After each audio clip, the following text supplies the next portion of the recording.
soal ujian ya. Gini, pertama ya, bagi saya hidup itu kalau datar-datar aja, maka Anda akan menjadi mutan, bukan matan tuh. Kalau matan tuh kan mahasiswa ahlu thoriqoh, an-nahdiyah. Kalau mutan itu semacam zombie. Anda itu akan tetap hidup secara jasmani dan rohani kalau hidup Anda ada ujian dan ada kenikmatan. Seperti jantung, kalau masih naik turun itu berarti masih hidup. Tapi kalau udah lurus itu mati. Maka mari kita benahi sudut pandang kita tentang ujian itu. Salah satu hal lain yang dibutuhkan untuk orang yang ingin imannya stabil adalah sensitif kepada kerinduan Allah kepada dia. Allah itu sering rindu kepada kita, memanggil kita, tapi kita abai. Contohnya apa? Ketika kita diberi ujian. Ujian itu meningkatkan derajat kita agar makin dekat kepada Allah. Tapi kita abai. Kita fokus kepada ujiannya, tidak fokus kepada hikmahnya. Padahal kata Nabi, orang beriman itu fokus kepada hikmahnya, bukan kepada ujiannya. Orang yang diberi ujian tapi dia gak dapat hikmah, maka ujiannya itu akan jadi azab kepada dia, akan jadi pahitnya doang, tidak jadi obat. Yang pahitnya itu tidak terasa, begitu kesembuhan itu mulai terasa. Karena itu mari benahi pola pandang kita tentang ujian. Karena Allah sudah berjanji dalam Al-Quran, wallahu khairul hafidin wa huwa arhamur rahimin. Dia maha cinta, melebihi cinta ibumu kepadamu, dan dia menjaga kamu dengan cinta yang super itu. Jadi gak mungkin dia akan mencelakakan kamu. Bahkan azab pun untuk bikin kamu tobat, bukan untuk bikin kamu hancur. Apalagi ujian. Cuma jangan kita gak pernah sekolah, pas dikasih sesuatu yang membuat kita berat, merasa itu ujian. Mohon maaf, ujian itu bagi orang yang sudah sekolah, ujungnya ujian biar naik kelas. Kalau Anda tidak beriman, sholat subuh 7:30, tiba-tiba ditabrak mobil, jebret, wah saya dikasih ujian. Bukan ujian, itu azab. Azab, biar sholatnya mundur ke 5:30 paling enggak.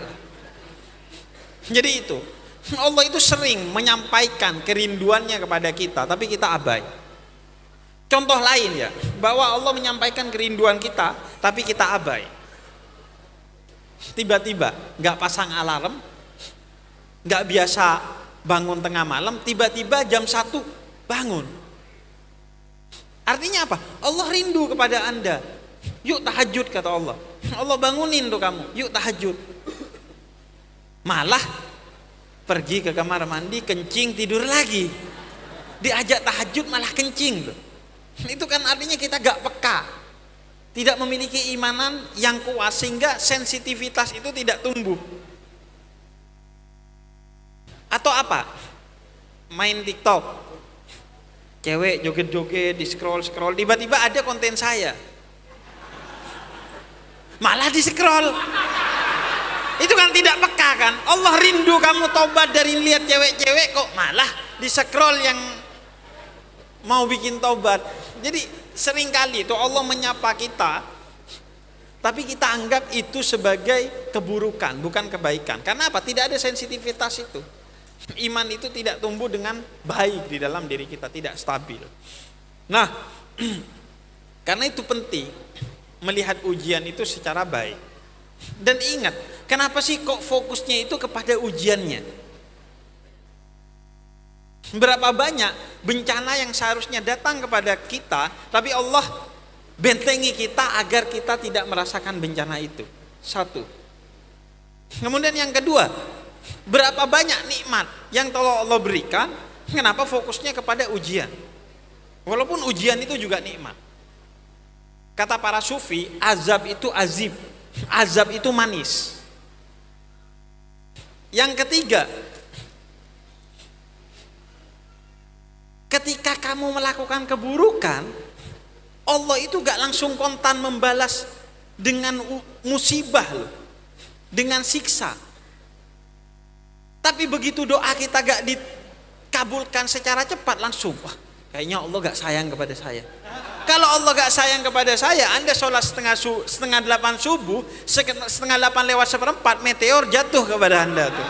Cuma karena Allah cinta, Allah yakin suatu hari Anda akan sholat setengah 6 tuh. Tapi kita tuh selalu fokusnya kepada kekurangannya. Ada seorang khalifah iri kepada seorang petani yang hidupnya bahagia. Dia lihat dari jendela kerajaannya. Ini petani tiap hari bawa makanan bersama istrinya, bertani, istrinya kemudian ngelapin keringatnya. Setelah siang, sholat bareng berjamaah, bersih-bersih, makan bareng bersama istrinya. Kata khalifah, ini petani kok bisa bahagia begitu? Padahal saya khalifah, dia orang miskin. Kemudian kata penasehatnya, saya bikin besok hidupnya gak bahagia khalifah. Oh iya, gimana caranya? Lihat aja. Malam-malam dia datang ke rumahnya petani itu.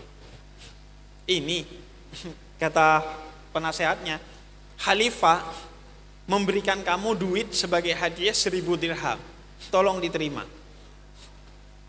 Besoknya khalifah ngelihat orang itu sudah sumpek, wajahnya sudah suntuk. Kemudian kata khalifahnya, kamu apakan orang itu? Kok bisa semalam saya tidur, bangun-bangun sudah berubah orang itu dari bahagia ke sumpek? Iya, semalam saya kasih duit 1000 dirham atas nama khalifah, tapi saya ambil 1 dirham. Jadi yang ada di kota itu 999 dirham.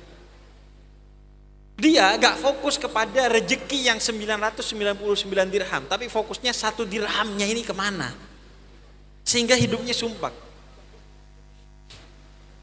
Dan itu sesuatu yang nyata. Saya itu pernah kehilangan duit 100.000. Kemudian ketemu dengan orang baik yang kemudian saya curhat, dia ganti 100.000. Tetap saya sumpek. Kenapa? Karena di kepala saya harusnya kan duit saya 200.000. Bukan mikir yang baik, selalu mikir yang buruk. Itu kan mindset itu. Antara mindset syukur dan mindset kufur. Dan hati-hati. Karena lawan kata syukur itu kafir. La in syakartum la azidannakum wa la in kafartum inna adzabi lasyadid. Makanya dalam hermeneutika tuh, itu lawan kata iman, lawan kata syukur itu adalah kufur, kafir. Orang yang tidak bersyukur artinya dia telah terjebak dalam kekafiran. Meskipun dia seorang yang muslim, tapi kekafiran telah masuk ke dalam batin, pikiran dan hatinya. Nah, kemudian yang ketiga, soal apa tadi? Oh, bunuh diri. Oke. Gini ya. Ini catat. Buat kalian yang sedang stres hingga depresi dan kemudian berpikir bunuh diri, maka ketahuilah bahwa yang bertuhan pasti bertahan.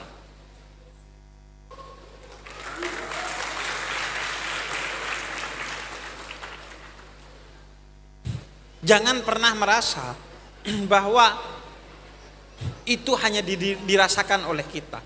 Hal serupa dirasakan oleh seluruh manusia dengan tingkatan yang berbeda-beda, dengan bentuk yang berbeda-beda. Maka sadarilah bahwa setiap orang itu telah diberi ujiannya sesuai dengan wadahnya masing-masing. La yukallifullahu nafsan illa wus'aha. Setiap orang itu ada wadahnya dan Allah berikan manis pahit sesuai dengan wadahnya masing-masing. Berarti kalau Anda dibuat berpikir untuk bunuh diri, Allah tahu bahwa Anda kuat. Dan itu emang tinggi. Buktinya saya dulu pernah bikin konten, judulnya cara bunuh diri yang halal dan tidak sakit. Itu yang yang nonton 7 juta lebih. Begitu Anda klik, langsung saya marah-marah. Hei, kamu mau bunuh diri ya? Ngapain ngeklik ini? Seandainya bisa bunuh diri gak dosa dan gak sakit, berarti kamu mau bunuh diri. Saking banyaknya tuh orang yang berpikir seperti itu. Seandainya halal bunuh diri dan ada yang nggak sakit, mungkin ya semua kita melakukan itu karena saking sumpeknya kepada dunia kan. Tapi kan yang bertuhan itu akan bertahan. Dia tahu bahwa Tuhan itu memberikan itu untuk dia karena Tuhan yakin bahwa dia akan melewatinya dengan baik. Gini, ittaqullah mastata'tum. Ada sesuatu yang menjadi urusan Anda yang lebih dari bertakwa? Nggak ada. Wa ma khalaqtul jinna wal insa illa liya'budun. Kita semua ini diciptakan oleh Allah untuk satu tujuan, beribadah. Apa itu ibadah? Bertakwa. Apa itu bertakwa? Menjalankan perintahnya, menjauhi larangannya. Jadi tidak ada yang lebih penting di dunia ini kecuali takwa. Dan Allah katakan tentang takwa, ittaqullah mastata'tum. Bertakwalah semampu kamu.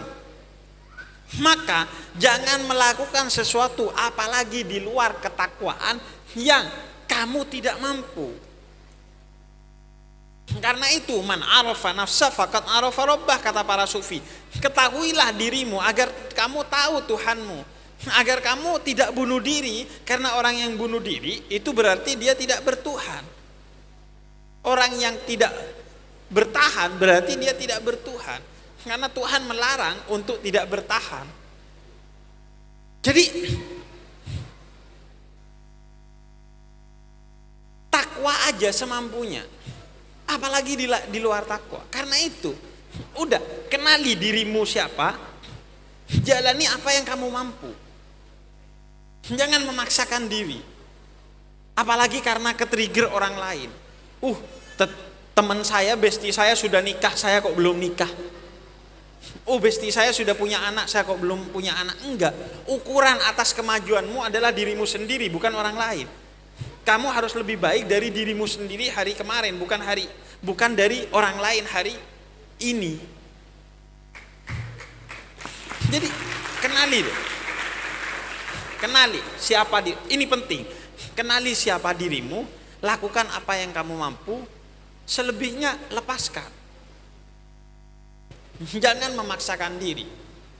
Seorang pemuda datang kepada Nabi, melihat, wah Nabi ini puasanya puasa Daud, sehari puasa sehari enggak. Dan kalau puasa masih makan sahur. Saya puasa tiap hari dan tidak makan sahur, biar lebih hebat dari Nabi. Bukan imannya yang naik, asam lambungnya yang naik. Kenali siapa kita, lakukan semampunya. Apalagi untuk urusan-urusan di luar takwa. Jangan memaksakan. Dan itu memang butuh kesadaran dan butuh latihan. Saya juga pernah terjebak dalam zona itu. Zona di mana saya harus begini, saya harus begitu. Sekarang bergeserlah dari pola hidup yang seharusnya menuju pola hidup yang semampunya. Saya ulangi, bergeser dari pola hidup yang seharusnya menuju ke pola hidup yang semampunya. Gak usah pakai seharusnya saya begini, seharusnya saya begitu. Enggak, saya mampunya segini. Saya pernah ada di zona itu. Dan sekarang mulai belajar dan melatih diri saya untuk menerima semua kenyataan bahwa saya gak mampu. Saya gak mampu, apa yang saya mampu saya jalani. Saya gak mampu ya udah.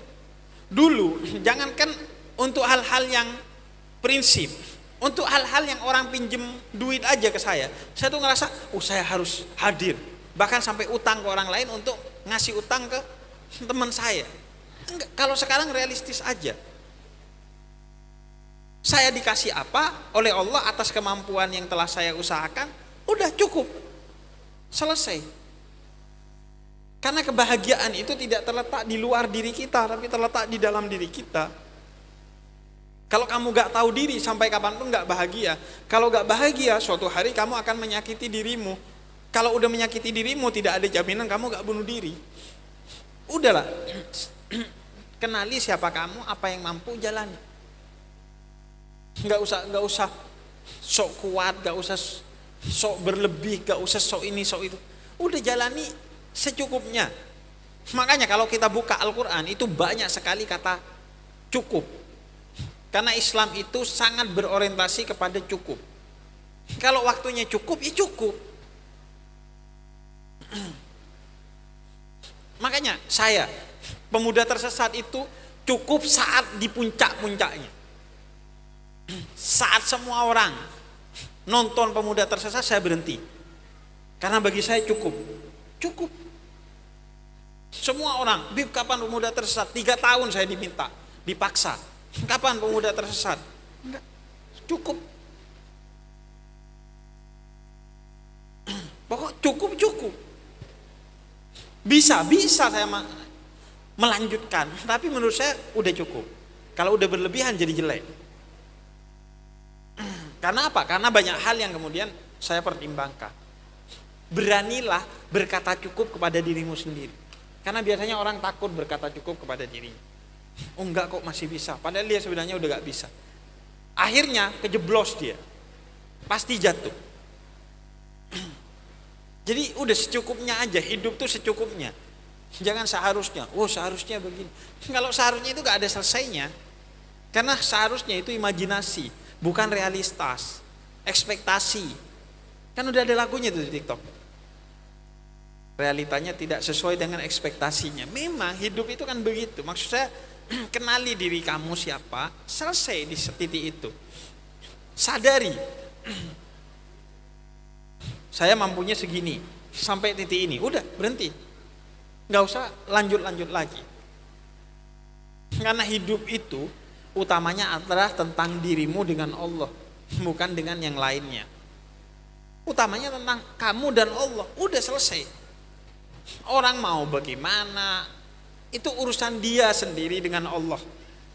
Urusan kita dengan Allah. Allah kasih saya segini, saya mampu segini, saya jalani segini, saya alhamdulillah dengan ini. Udah selesai. Hidup kita pasti bahagia. Maka kalau Anda ngerasakan hidup Anda sudah oleng karena sesuatu yang disebabkan oleh diri Anda sendiri, evaluasi, perbaiki. Apa yang perlu dicukupkan, cukupkan. Apa yang perlu ditambahi, tambahi.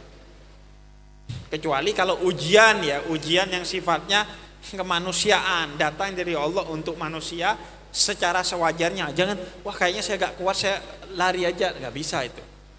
Lari dari sunnatullah itu artinya. Tapi kalau enggak, udah belajar untuk berkata cukup kepada diri kita sendiri. Jangan maksain. Serius, berhenti memaksa dirimu untuk melakukan sesuatu yang dirimu gak mampu. Berhenti. Sadari, saya gak mahir nahu. Ya udah, saya gak mau jadi ahli nahu. Saya belajar nahu, tapi saya tahu saya gak ahli. Sudah, saya berhenti. Semakin cepat kamu mengetahui itu, semakin cepat kamu bahagia. Semakin cepat kamu menemukan itu, semakin cepat kamu bahagia. Coba deh, kasih waktu kepada dirimu untuk mengenali siapa dirimu dan menciptakan batas-batas bagi dirimu sendiri. Semakin cepat kamu menemukan itu, semakin cepat juga kamu bahagia.